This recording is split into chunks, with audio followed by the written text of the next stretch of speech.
हन्ताडं णमो सिद्धाडं णमो आयिरियाणं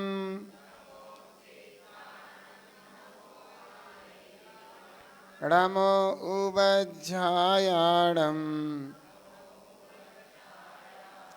णमो लोये सौवसागूढम्।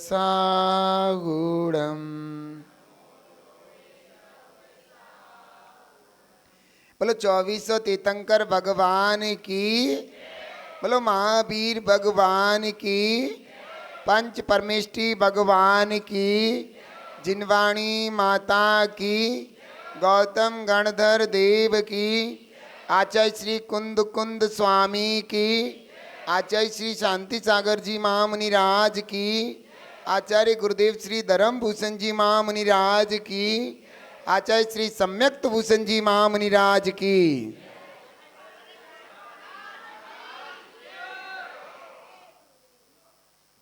रत्नत्रय क्या है, सम्यक दर्शन, सम्यक ज्ञान, सम्यक चारित्र क्या है, इनको समझ करके और भगवान से, माँ जिनवाणी से, निगंत मुनिराज से निवेदन करते हैं कि ऐसा रत्नत्रय जीवन मेरा हो, मेरा जीवन भी सुंदर बने, पावन बने, संयम से सुरभित हो और कर्म काटने की श्रृंखला और शक्ति मेरे जीवन में हो और मैं शुद्ध आत्मा के रूप में सिद्ध भगवान जैसी अवस्था को प्राप्त करूं। तो हमारा जो विषय चल रहा था, जैसा कि आपको पता, हमारी आवाज़ आपको साफ सुनाई दे रही है। तो हमारा विषय चल रहा था रत्नत्रय। क्या चल रहा था? अब रत्नत्रय विषय को हमें अच्छे से समझना है, बहुत अच्छे से प्यारे से समझना है कि रत्नत्रय, सम्यक रत्नत्रय, क्या सम्यक रत्नत्रय। और सम्यक रत्नत्रय किसे कहते हैं? सम्यक दर्शन, सम्यक ज्ञान और सम्यक चारित्र। तो ये हमने समझी थी, बात समझी थी, ये सबको अच्छे से पता है। और ये भी समझाता कि सम्यक दर्शन लिखने पर सम्यक शब्द का जो का है गा बन जाता है, और सम्यक ज्ञान लिखने पर भी गा बन जाता है, और सम्यक चारित्र लिखने पर वैसा का वैसा का रहता है। ये हमने अच्छी तरह समझा था। तो अब हम ये समझना चाहते हैं कि सम्यक दर्शन किसे कहते हैं, क्योंकि मोक्ष महल की प्रथम सीढ़ी या बिन ज्ञान चरित्रा सम्यक्त्वा न लय सो प्राणी धारो भव्य पवित्र। यानी कि सम्यक पने को प्राप्त नहीं होते कौन? ज्ञान और चारित्र। किसके बिना? सम्यक दर्शन के बिना। जब तक सम्यक दर्शन नहीं है, ज्ञान कितना ही हो जाए, चारित्र कितना ही हो जाए, लेकिन वह सम्यक पने को प्राप्त नहीं होगा, मोक्ष रूपी फल को फलित नहीं होगा, सिद्ध अवस्था को प्राप्ति नहीं करा सकता। इसलिए यह सम्यक दर्शन बड़ा ही महान है। यह जैसे जड़ के बिना वृक्ष का ठहराव नहीं होता है, वैसे ही सम्यक दर्शन के बिना ज्ञान और चारित्र का भी ठहराव नहीं होता। कितना कीमती है सम्यक दर्शन। तो हम सभी सम्यक दर्शन को समझने के लिए चलेंगे अच्छे से। तो सम्यक दर्शन अब बड़े अच्छे से हम समझने का प्रयास करेंगे यहाँ पर। सम्यक दर्शन, तो सम्यक शब्द का मतलब होता है समीचीन, सच्चा, वास्तविक, यथार्थ। समझ में आ रहा है? सम्यक शब्द का मतलब क्या होता है? वास्तविकता, सच्चाई, यथार्थ, समीचीन, ये एकार्थवाची है। और दर्शन का मतलब होता है श्रद्धा। तो ऐसी भी कह सकते हैं सम्यक श्रद्धा। समझ? दर्शन का मतलब क्या है? श्रद्धा। आत्मा के अंदर दर्शन नाम के दो गुण होते हैं। एक तो श्रद्धा के नाम में प्रयोग होता है, एक उपयोग के नाम पर। जैसे कहते हैं ज्ञाता दृष्टा, समझे? तो दृष्टा, तो दर्शन दृष्टा को भी कहते हैं। ज्ञान उपयोग, दर्शन उपयोग सुना होगा आपने कभी। तो दर्शन उपयोग ज्ञान से पहले किसी भी वस्तु को जब हम जानेंगे ज्ञान के द्वारा, उससे पहले दर्शन उपयोग होता है, और वो दर्शन उपयोग इतना सूक्ष्म होता है कि हम छद्मस्तों के ज्ञान का विषय नहीं है, वो केवल ज्ञानी भगवान के ज्ञान का विषय, इतना ही समझना चाहिए। तो यहाँ पर जो दर्शन शब्द लिया है वो श्रद्धा के रूप में लिया है, और वहाँ लिया है सामान्य अवलोकन के रूप में। अब ये बहुत डिफिकल्ट कार्य है, इतना हम आपको यहाँ पर नहीं बता सकते और ना बताएंगे। हम अपने विषय पर रहेंगे, क्योंकि अपना विषय से हम विचलित हो जाएंगे तो ना ये समझ में आएगा ना वो समझ में आएगा। मुझे पता है आप लोग बड़ी मेहनत के साथ, अगर हम बोल करके काम ना करें और गुप्पा चुप्पा कर ले तो ज़्यादा अच्छी बात है। और जो लेट्स आने वाले हैं वो ध्यान रखें कि मोहर नहीं लग पाएगी तो उनका एडमिशन नहीं मान्य होगा, तो इसलिए समय जो है उसी समय पर आए तो ज़्यादा अच्छा है। बाबा जी को समझा दियो समझ में आया? तो ये, तो अब हम सब लोग जहाँ पर बैठे हैं, मैं इतना जरूर आपसे कह देता हूँ कि जितने लोग भी यहाँ पर बैठे हैं और ये शिविर अटेंड कर रहे हैं, इतना जरूर बता देता हूँ कि इस शिविर को आपने सब विकल्पों से दूर होके, बंक मारना या फिर आ गए दूसरे को कॉपी दे दी मेरी मॉल लगवा लाइए इन चीज़ों के चक्कर में रहोगे तो कुछ नहीं कर पाओगे। ये दिन तुम्हारे बहुत ही कीमती होने वाले हैं। जिन लोगों को साथ स्वाध्याय में दिक्कतें आती हैं, स्वाध्याय करने में प्रॉब्लम्स खड़ी होती हैं, स्वाध्याय करने में दिक्कतें आती हैं, वे लोग अगर इस शिविर को अच्छे से अटेंड करेंगे तो आपके स्वाध्याय में बड़ी आसानी हो जाएगी, क्योंकि इस शिविर के माध्यम से आप बहुत कुछ सीखने वाले हैं। क्योंकि जो रत्नत्रय है ना, रत्नत्रय सम्यक दर्शन, सम्यक ज्ञान, सम्यक चारित्र, पूरे जिन धर्म का सार ही यह है। सो हम किसी ग्रंथ के माध्यम से नहीं पढ़ा रहे हैं, ये संपूर्ण ग्रंथों का सार है। समझ में है? हर ग्रंथ, जैसे तत्वाद सूत्र है, यहीं से शुरू हुआ, सम्यक दर्शन ज्ञान चारित्राणी। ऐसे ही रतनकंठ साहब का चार भी ऐसे ही शुरू हुआ है, सदृष्टि ज्ञान वृत्तानि धर्मम धर्मेश्वरा विदु। सम्यक दर्शन, सम्यक ज्ञान, सम्यक चारित्र की एकता ही धर्म है, ऐसा तीर्थंकर भगवान कहते हैं। तो ग्रंथों की शुरुआत ही यहां से है। समझ में आ रहे हैं? ये निचोड़ है। तो हम लोग इन चीजों को अच्छे से जान लेंगे तो हमें द्रव्य, तत्व आदि सब चीजों का अच्छे से ज्ञान हो जाएगा। लेकिन ये बात हमें विशेष ध्यान रखनी पड़ेगी कि हमें, देखो आप लोग यहाँ बैठ तो गए और यहाँ जगह खाली है तो ऊंचाई के कारण बैठ गए, लेकिन वहां कुछ समझ में नहीं आएगा यहाँ क्या लिख रहे हैं हम।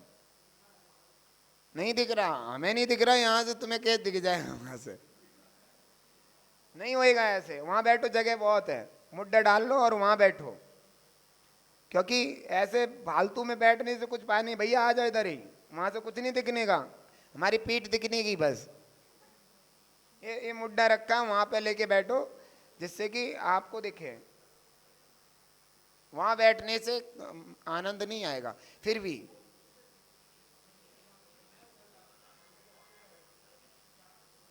और ये समय पे आया करो और समय पर अपनी जगह बैठ करके समय का आनंद लो।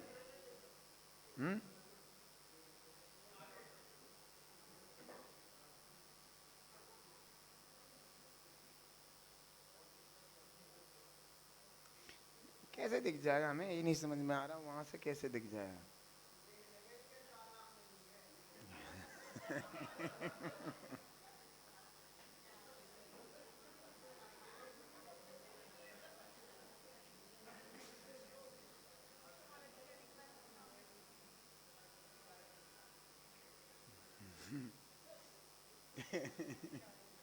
की अब ये सम्यक दर्शन क्या है? तो इसका शाब्दिक अर्थ हो गया वास्तविक श्रद्धान, है ना? वास्तविक श्रद्धान। भैया वो आपने कर रखा? हाँ। तो आपको जैसे कोई चीज आपकी अनलिखी रह गई तो यहाँ भैया ने, यहाँ पर वो वीडियो भैया भी बना लगा रहे हैं और इधर से ऑडियो भी आपके उस पर आ जाएगी, भैया भेजेंगे। व्हाट्सएप के माध्यम से, तो उसको भी आप सुन के फिर बाद में भी लिख सकते हैं। और जिनको जितनी जल्दी लिख पाओ, हमें दोबारा मत कहना रुकियो रुकियो महाराज, रुकियो रुकियो, फिर से बोलना, ये मत कहना, क्योंकि हम बताते जाएंगे। वैसे भी हम एक चीज़ को 2-2 3-3 बार बताते हैं जिससे अच्छे समझ में आ जाए। तो चलते हैं सम्यक दर्शन की ओर। तो मैं आपसे एक बात करूँगा सम्यक दर्शन के बारे में, मेरे बात ध्यान देना। वैसे एक बार में उपयोग एक ही तरफ रहता है, या तो लिखने में रहेगा या सुनने में रहेगा, दो उपयोग नहीं हो सकते, क्योंकि ये उपयोग की ऐसी वो है क्वालिटीज़ कि एक बार में एक ही जगह उपयोग रहता है, दो दो जगह उपयोग नहीं बढ़ सकता। समझ में आ गया? तो इसलिए अगर हम आप हमारी सुनोगे तो हमारी सुनोगे, लिखोगे तो लिखोगे। अब क्या लिखने लग गए तो उपयोग बढ़ जाता है। लिख लो जितनी जल्दी लिख जाए और फिर वो सुनते भी रहें, तो ऐसा कुछ काम हो जाए तो अच्छी बात है। बोलेंगे नहीं भैया, शांत रहेंगे। चलो अब चलते हैं सम्यक दर्शन। सम्यक दर्शन, सम्यक माने होता है यथार्थ। यथार्थ अच्छा लग रहा है बोलने। वैसे समीचीन भी होता है, वास्तविक भी होता है, सच्चा भी होता है और सम्यक भी होता है। सम्यक शब्द भी अच्छा है, लेकिन सम्यक का अर्थ अगर अलग से ले तो यथार्थ। तो यथार्थ सद्धान, ये अच्छा लग रहा है नहीं? तो सम्यक सद्धान का मतलब यथार्थ सद्धान। यथार्थ सद्धान वास्तविक। सद्धान का मतलब आप जानते, विश्वास, आस्था। और अंग्रेजी में क्या कहते हैं? फेथ हैं? फुली भी कहेंगे, पिचकी नहीं, फेथ फुली कहेंगे, फेथ हैं, फेथ कह देंगे। एक कह रहे फुली भी कहेंगे, फोली फेथ, एक कह रहे फोली फेथ। चलो कोई नहीं। फेथ माने होता है विश्वास। आप मेरे पर फेथ नहीं करते क्या? ऐसे बोलते सुने हमने तो अंग्रेजी पढ़ी नहीं। ठीक है, तो हम यहाँ पर अब आप दर्शन का मतलब श्रद्धा, फेथ, आस्था, विश्वास, ये चीज आप समझ चुके। तो यथार्थ सद्धान का मतलब क्या है? सम्यक दर्शन। अब इतने से हमारा काम बना नहीं, हमें पूरी डिटेल चाहिए कि किसका यथार्थ सद्धान करें, किसका यथार्थ सद्धान करें, और जिसका करें वो कैसा है। समझ में आ रहा है? किसका करें वो कैसा है। अब मैंने कहा करो श्रद्धान, मैंने कहा हुड़ुक चुल्लू खाने में बहुत अच्छा लगता है, श्रद्धान करो। करो श्रद्धान करो। हुड़ुक चुल्लू एक डिश है, डिश, अरे वस्तु खाने वाली, हुड़ुक चुल्लू अरे नाम है। रसगुल्ला नाम होता है, कचौरी होती है, बालूशाही होती है। अब तुमने सुना नहीं तो इसका मतलब है ही नहीं हुड़ुक चुल्लू। अगर तुमने सुना नहीं है तो इसका मतलब ये तो नहीं कि हुड़ुक चुल्लू नहीं होता है। मैंने कहा कि एक हुड़ुक चुल्लू खाने की चीज है, मैं झूठ भी नहीं बोल रहा, झूठ बोल रहा हूं। अब तुम उसका श्रद्धान करो, हो जाएगा। अरे देखा नहीं, खाया नहीं, चाखा नहीं, जाना नहीं, या तो उसको बता दो काय काय का बनता है, उड़द की दाल की पिट्ठी डाल के वो कैसे क्या कैसी स्थिति है, उसमें जो है टमाटर की चटनी गाढ़ी गाढ़ी। अब बताओगे तब तो श्रद्धान करेंगे। हाँ उड़ुक चुल्लू नाम की कोई चीज है, नहीं समझ में आई? आ नहीं रही? तो जब तक मैं ये कहना चाहता हूं, जब तक किसी वस्तु का ज्ञान नहीं होगा तो श्रद्धान कैसे होगा? किसी भी वस्तु को जानेंगे तभी तो श्रद्धान करेंगे, और जानेंगे ही नहीं तो श्रद्धान कैसे होएगा?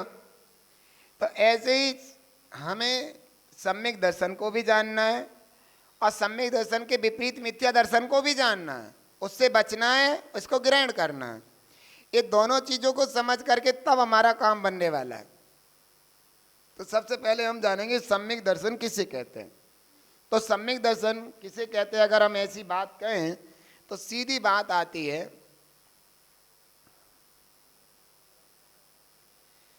सच्चे देव शास्त्र गुरु का सच्चा सिद्धांत सम्यक दर्शन है। क्या कहा?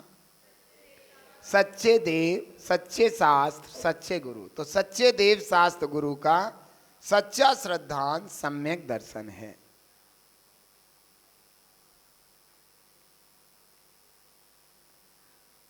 अब मैं आपको एक बात बताता हूं। अब पेपर में मैंने प्रश्न दिया, यथार्थ देव शास्त्र गुरु का यथार्थ सिद्धांत क्या कहलाता है? तो यथार्थ माने क्या होता है? हाँ, ये तुम्हें शब्दों को पकड़ना है।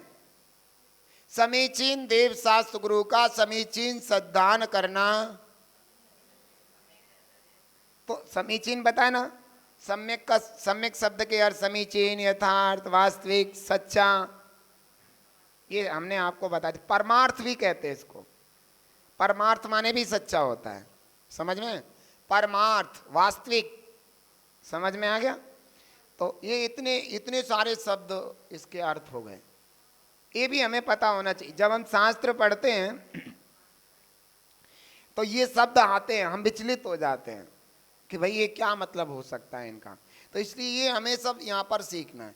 तो अभी नॉर्मल रूप से सच्चे देव शास्त्र गुरु का सच्चा सिद्धांत सम्यक दर्शन कहलाता।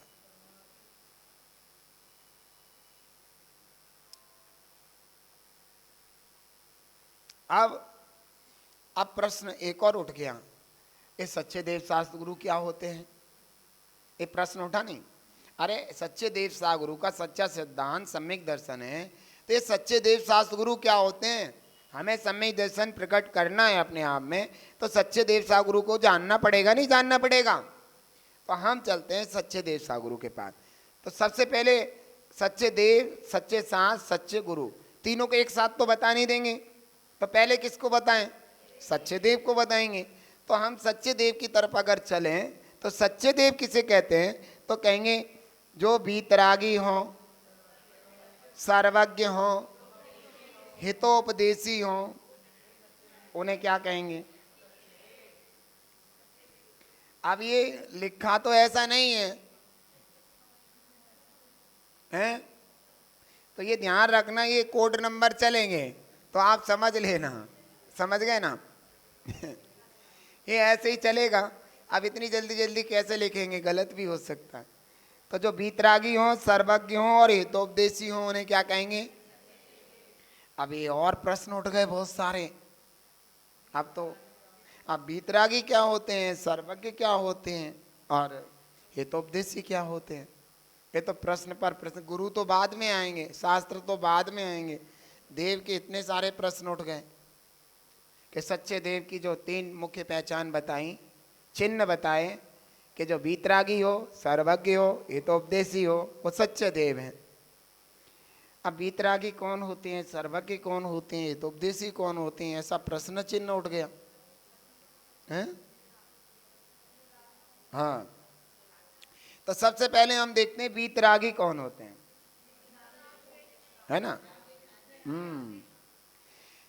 तो जिनके राग द्वेष आदि दोष ना हो, क्या लिखेंगे? जिनके राग द्वेष आदि दोष, समझ में आया? या ऐसे लिख लो, जिनके राग द्वेष और मोह, जिनके राग द्वेष मोह आदि दोष ना हो, ऐसे सही रहेगा। जिनके राग द्वेष मोह आदि दोष ना हो, वे कौन है? भीतरागी। अरे वाह! जिनके राग द्वेष मोह आदि दोष ना हो, उन्हें भीतरागी कहते हैं।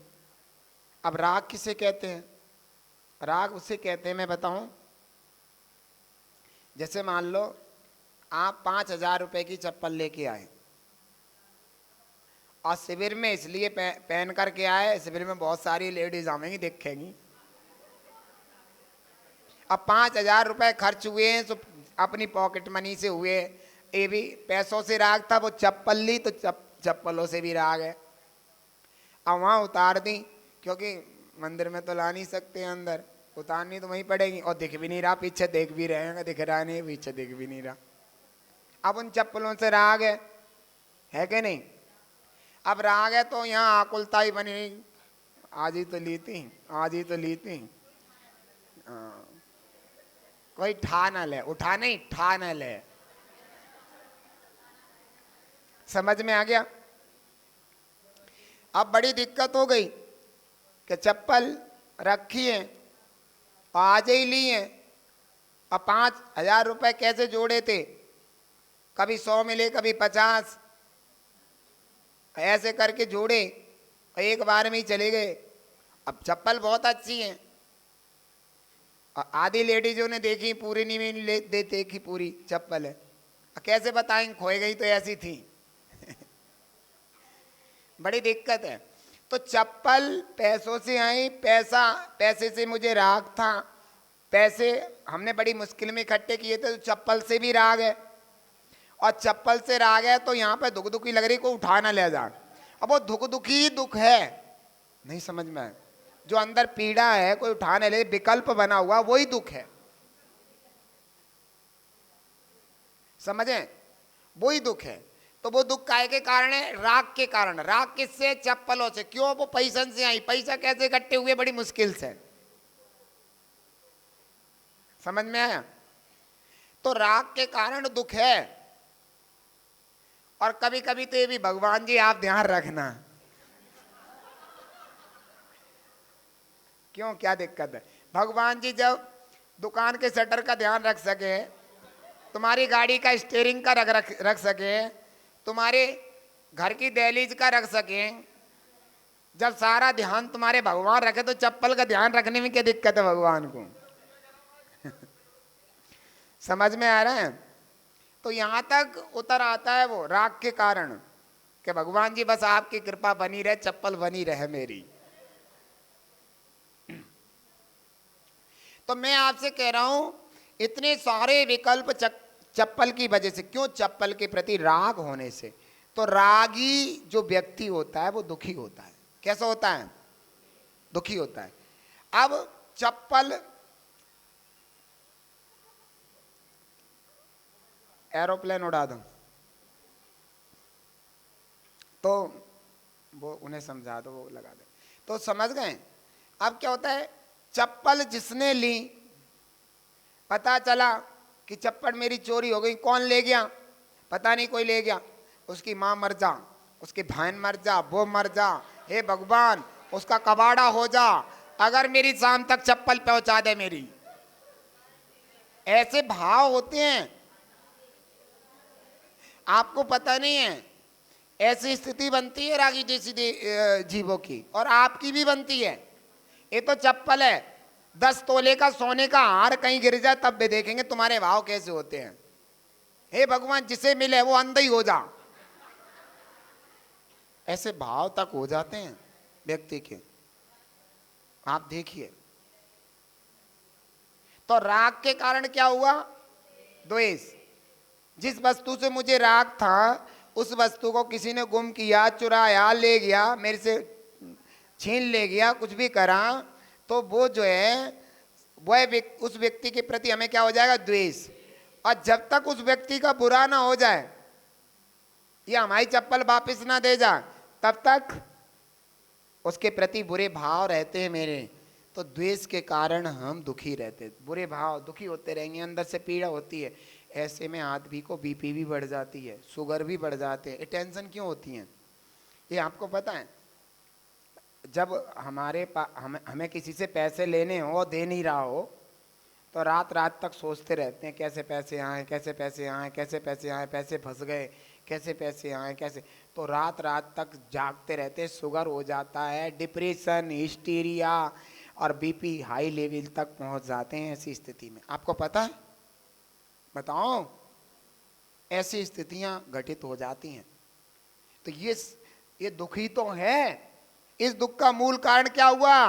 राग और द्वेष। और मोह कहते हैं मिथ्यात को। मोह किसको कहते हैं? ये मिथ्यात जो है हमें सही बात का क्लियर नहीं कराने देता कि ये जड़ वस्तु हैं, इनके प्रति राग द्वेष मत करो। ये मिथ्यात ये काम करता है। मिथ्यात क्या काम करता है? मोह माने मिथ्यात होता है। मिथ्यात क्या काम करता है? मिथ्यात हमारे आंखों पे पट्टी बांध देता है, जो कि हमें हमारे लिए अच्छा है क्या बुरा है इसका हमें ठीक वो नहीं ज्ञान नहीं होने देता। समझ में आ रहा? ये मिथ्यात के कारण हमें ठीक ज्ञान नहीं होता, अच्छे बुरे का, हित अहित का, ग्रहण करने योग्य त्यागने योग्य का सही ज्ञान नहीं होने देता। ये मोह मिथ्यात है। तो जिसके अंदर राग द्वेष मोह है वो सच्चा देव हो सकता है क्या? ऐसे होते हैं सच्चे देव, डरे डरे दुखी, ये सच्चे देव ऐसे होते हैं? बताओ।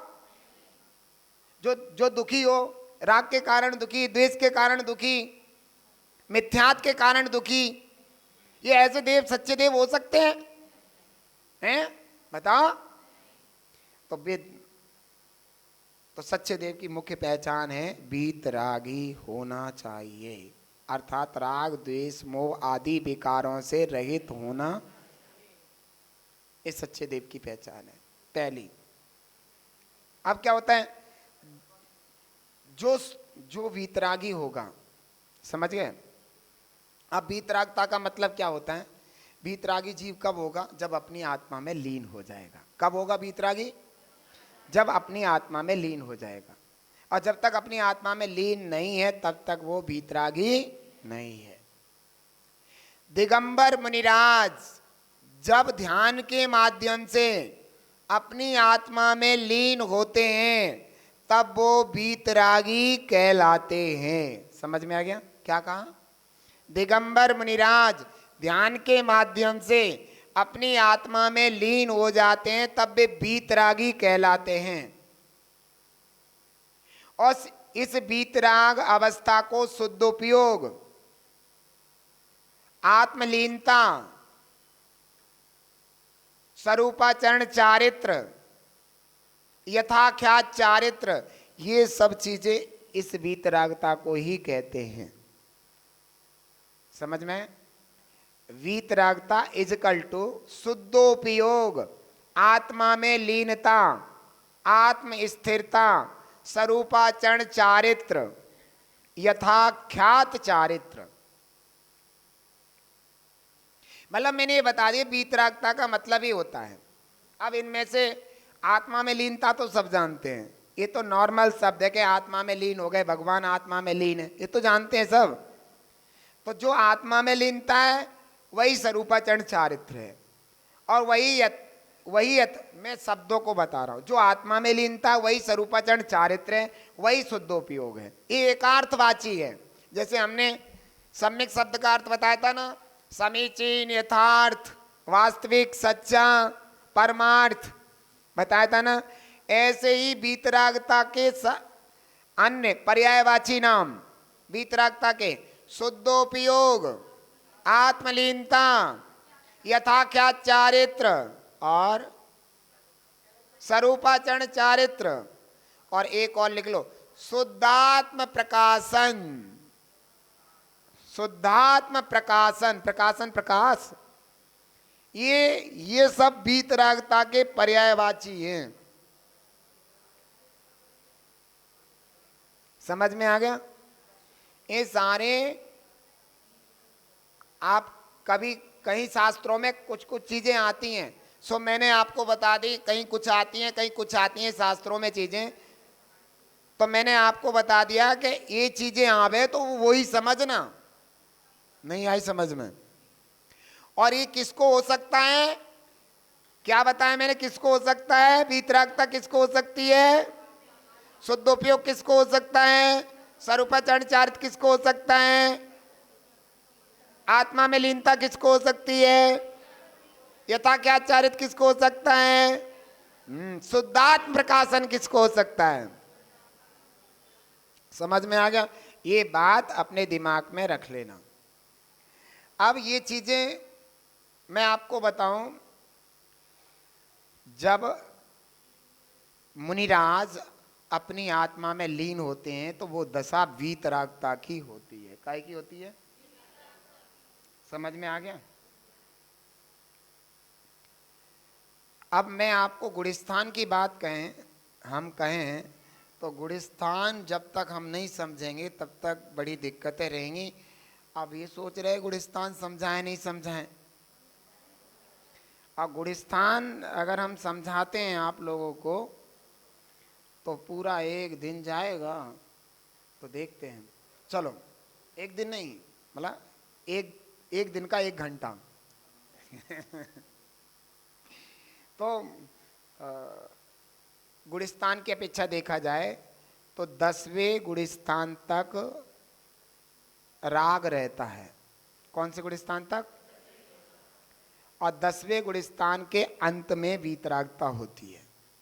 सो पंचम काल में छठे गुलिस्तान, वो 7वें गुलिस्तान से ऊपर मुनिराज जाते ही नहीं।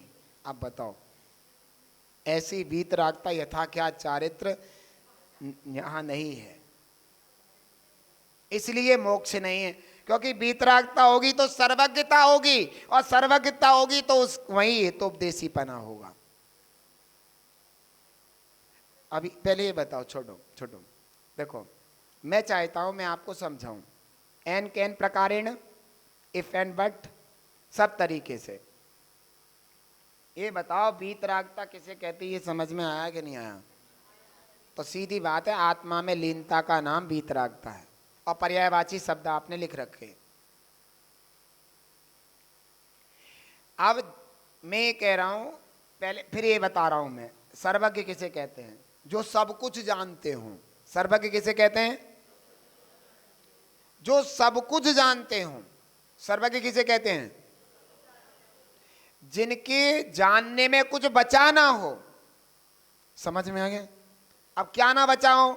तो सुनो, जानने के लिए क्या होता है? एक तो भूत होता है, भूतकाल, भूत परेत नहीं, पास्ट और प्रेजेंट और फ्यूचर। तो भाई अंग्रेजी हम कम पढ़े इसलिए ध्यान रखना।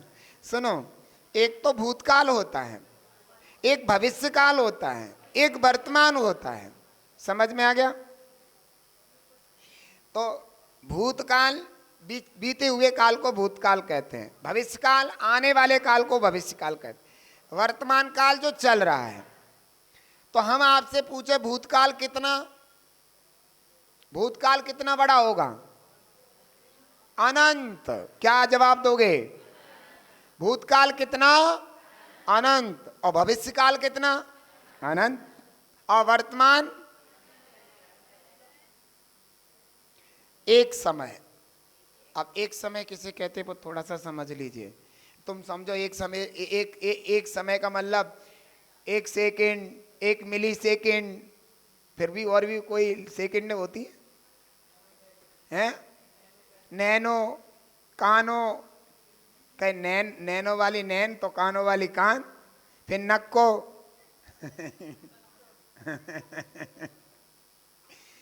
सुनिए,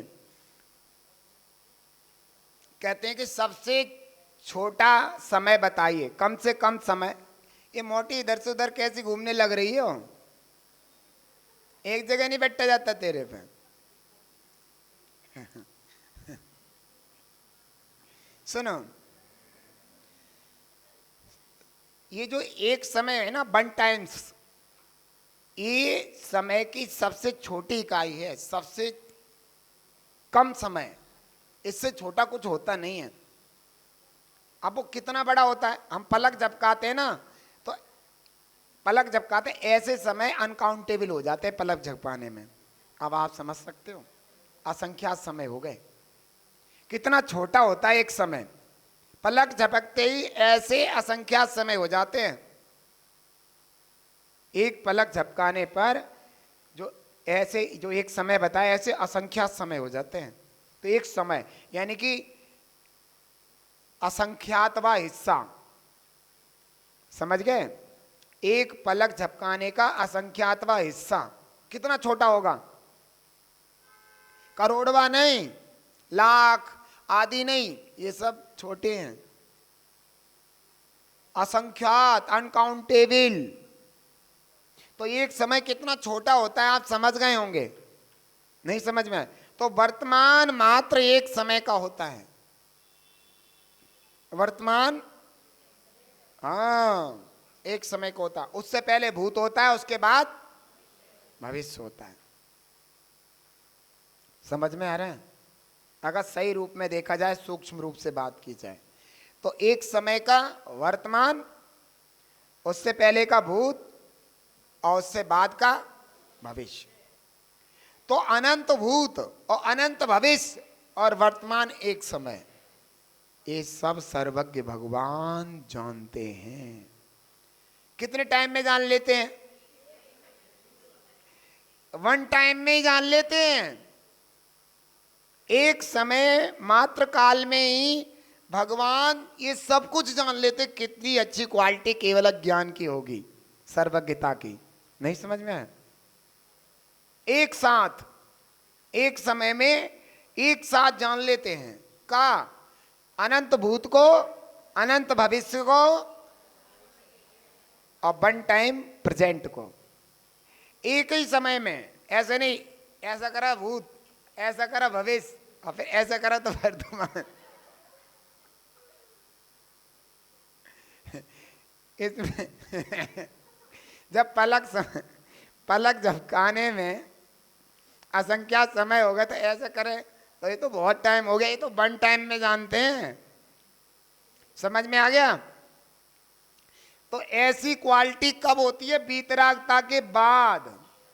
सर्वज्ञपना है। क्या है? ये सर्वज्ञपना है। एक समय में सर्वज्ञ भगवान सब कुछ जान लेते हैं। आप बताइए, ऐसी होती है सर्वज्ञता। एक समय में सब कुछ जान लेते हैं सर्वज्ञ भगवान। तो मैं आपको बता रहा था, तो ऐसी सर्वज्ञता होती है जो सब कुछ जानते हैं, जिनको सब कुछ पता है, तो वे ही तो सब कुछ बता सकते हैं हमें। जिसकी खुद की लालटेन बुझी हुई है वो दूसरों की लालटेन जलाएगा कैसे? कि भाई जिसे खुद ही नहीं पता वो दूसरों को समझा देगा? बताओ, समझा देगा क्या? नहीं समझा पाएगा। हम सब्जी बेचने वाले से कहें बताइए मेरी अंगूठी बना देगा सोने की? बना देगा। और हम, समझ में आ गया? तो जिसको जिस चीज की जानकारी है वही तो बता सकता है, जिसको जानकारी है ही नहीं वो क्या बताएगा? तो ये ध्यान रखना। तो सर्वज्ञ भगवान सब कुछ जानते हैं। मैंने बता दिया कैसे जानते हैं। कुछ भी नहीं पता, मतलब कुछ भी नहीं रहा उनके ज्ञान में जानने से। और जो सब कुछ जानता है वही तो हमें सब कुछ बता सकता है, क्या हित है क्या अहित है। और जिनको पता ही नहीं है वे तो बस अंध कुआं में ढकेलेंगे। तो वे कौन कहलाते? कुदेव, जिनको कुछ नहीं पता। जो वीतरागी नहीं है वो सर्वज्ञ नहीं हो सकता, और सर्वज्ञ नहीं हो सकता वो कुछ जानता नहीं है। तो मेरा हित का उपदेश कैसे देगा? मेरे कल्याण का उपदेश कैसे देगा? बताओ। नहीं समझ में आया?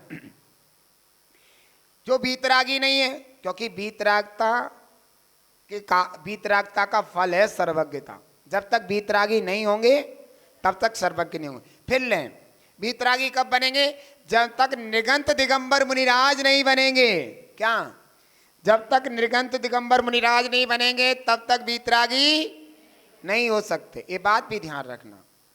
वीतरागता निर्गंत दिगंबर मुनिराज के ही हो सकती है, क्योंकि जिसके परिग्रह है चप्पल का, तो राग द्वेष रहेगा ना, और राग द्वेष रहेगा तब तक वीतरागता। तो निर्गंत दिगंबर मुनिराज के ही वीतरागता हो सकती है, ध्यान रखना। तो बिना निर्ग्रंथ बने वीतरागता नहीं। अगर बिना निर्ग्रंथ बने वीतरागता हो जाती तो तीर्थंकर घर में ही कर लेते काम। भरत चक्रवर्ती दिगंबर मुद्रा नहीं लेते। क्यों भाई? और दिगंबर मुद्रा लेते ही अंतर्मुख में केवल ज्ञान हो गया, पहले क्यों नहीं हो गया? बताओ। क्योंकि दिगंबर मुद्रा ली तो क्या हुई? क्या हुई? वीतरागता, और वीतरागता हुई तो केवल ज्ञान, और केवल ज्ञान हुआ तो वे हितोपदेशी कहलाते। उनका उपदेश ही हमारे लिए हितकर होता है। तो ये बात आप अच्छे से समझ लीजिए। वीतरागी सर्वज्ञो हितोपदेशी। अब एक प्रश्न उठता है, सिद्ध भगवान किसी को उपदेश नहीं देते, उनके शरीर ही नहीं होता। अरिहंत भगवान के शरीर होती तो उनके दिव्य ध्वनि गिरती है, और सिद्ध भगवान किसी को उपदेश नहीं देते हैं, तो वो सच्चे देव हैं कि नहीं? अरे भैया, वीतरागी सर्वज्ञता तो है ही है, उपदेश दें तो ठीक, नहीं दे तो ना दे, लेकिन सच्चे देव तो हैं ही। उपदेश होगा तो मेरे लिए हितकर है ही, और नहीं हो रहा तो भाई सच्चे देव तो है ही। नहीं समझ में आया? मैं ये कह रहा हूं, उपदेश वीतराग सर्वज्ञ, जो वीतरागी और सर्वज्ञ है उसका उपदेश ही हितकर होता है। अब मान लो ये उपदेश ना दें तो सच्चे देव तो हैं ही, दें तो अच्छा है, कल्याण होगा, और ना दें तो वे तो सच्चे देव तो हैं कि वीतरागी सर्वज्ञ। समझ में आ रहे हैं? तो वीतरागी सर्वज्ञ मात्र ही सच्चे देव होते हैं, तो उन्हीं सच्चे देव का उपदेश मेरे लिए हितकारी होता है। इसलिए जो वीतरागी है सर्वज्ञ हितोपदेशी वे ही सच्चे देव, जो वीतरागी सर्वज्ञ होते हैं वे ही सच्चे देव होते हैं, और उनका ही उपदेश मेरे लिए कैसा होता है? हितकारी होता है। समझ में आया? इसलिए वीतरागी सर्वज्ञ हितोपदेशी सच्चे देव होते हैं। ये सच्चे देव की पहचान। समझ में आ गया? नहीं आया? कहां तक आया? है? ये पूरा आ गया? गुरु का भी शास्त्र का भी नहीं आया, अभी देव देव का आया। अब मैं आपको इस संबंधी बहुत सारी चीजें और बता देता हूं, वो सुनिए।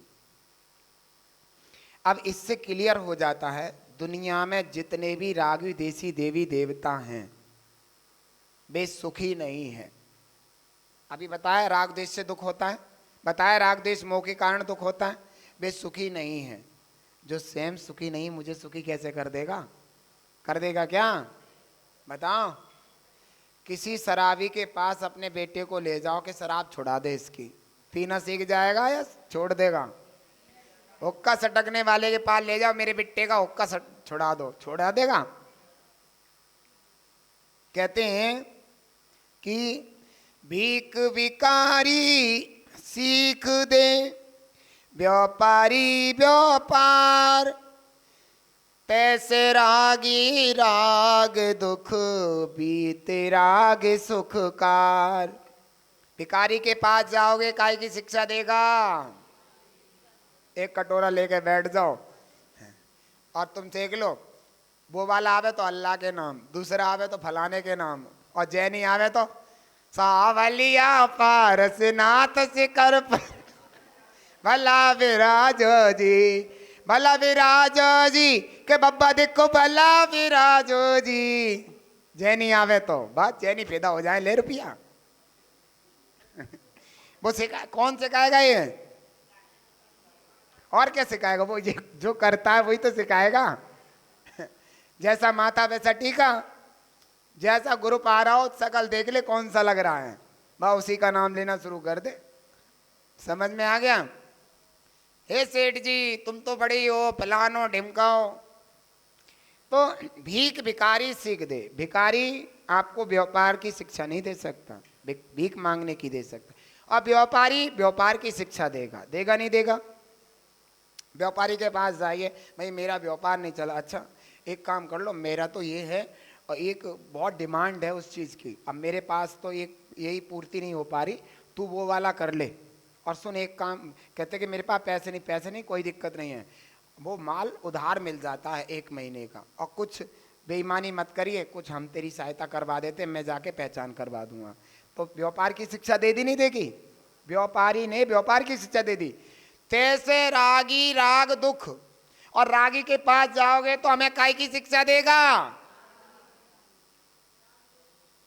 चप्पल जूतों की।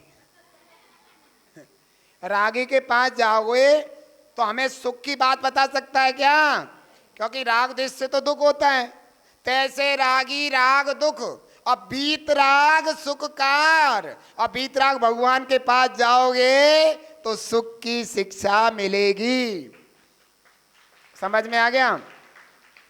ये बात अपने मन में उतार लो कि वीतराग भगवान के पास जाएंगे तो सुख की शिक्षा मिलेगी।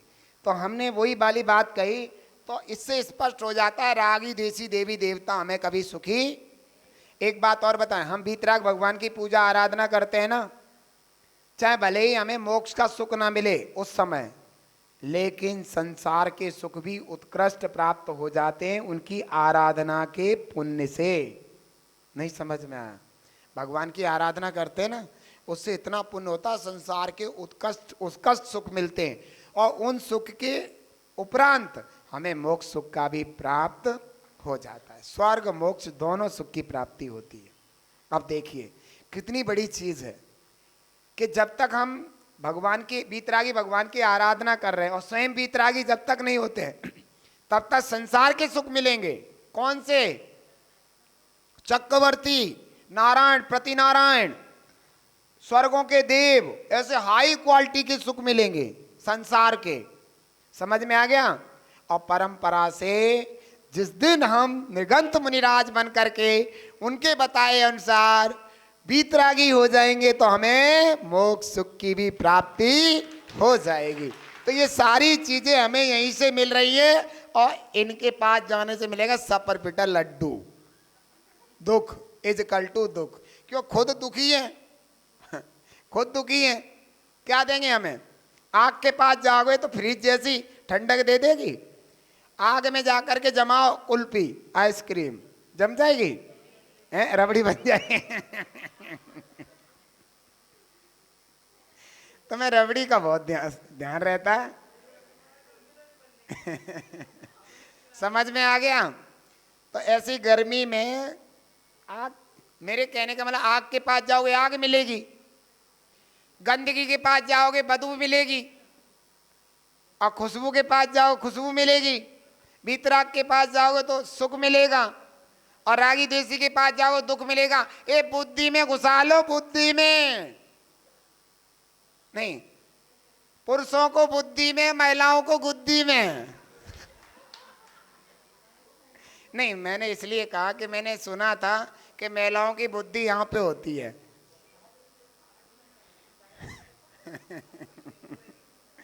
नहीं, गलत बोल गए हम। ये कह रहे हमें पता ही नहीं आज तक। तो बात समझ में आ रही? चलो मैं अपनी बात रख लेता हूं। हमने कही नहीं है, हमने नहीं कहा कुछ भी। जो कुछ कहा तस्मिच्छामि दुक्कडम। चलो कोई नहीं, लेकिन मैंने इसलिए कहा कि आप लोग सबसे ज्यादा मिथ्यात करते घरों में। ये मिथ्यात छोड़ना पड़ेगा। जरा जरा सी देर में देवी देवताओं के पीछे भगो, और ये मिथ्यात आपको दुर्गति में लेके जा डालेगा। ये ध्यान रखना, अपने जीवन को धन्य बना लो। तो आज हमने समझा कि जो वीतरागी जो है, सुखी है, वही हमें सुख का रास्ता बता सकता है। चाहे वो संसार का सुख हो, चाहे मोक्ष का सुख, दोनों सुख का कारण एक वीतरागी भगवान ही हो सकते हैं। कोई रागी देसी देवी देवता नहीं हो सकते। और वीतरागी भगवान है तो वो सर्वज्ञ हैं। जो वीतरागी का जो निर्गंथ होगा वो वीतरागी होगा, जो वीतरागी होगा वो सर्वज्ञ होगा, सर्वज्ञ होगा वो हेतुपदेशी होगा। तो आज हमने सच्चे देव की पहचान अच्छे से, खूब बढ़िया से, खुश होके, मस्त होकर के पढ़ी। अब कल देखते हैं गुरु की और शास्त्र की पहचान। हमारा समय हो चुका है, हम समय से चल रहे हैं। और कल कह देना सबको, किसी का भी एडमिशन यहाँ पर नहीं होगा, हो चुका बहुत, और अपने समय पर रहेंगे हम। और कल ध्यान रखना, आज बहुत से लोग लेट आए हैं, हम कुछ नहीं सुनेंगे। एक कमेटी को मैं बता रहा हूँ, यहाँ पर सब लोग सतर्क हो जाएं बच्चे, कि किसी की भी मोहर, हमारे यहाँ आते ही मोहर बंद हो जाएंगे, किसी की मोहर नहीं लगेगी। यहाँ पर मैं आता हूँ ठीक 3:30 पर यहाँ उपस्थित हो जाता हूँ, इसलिए आप बोलो द्वादशांग वाणी जिनवाणी माता की। बेटा सामने से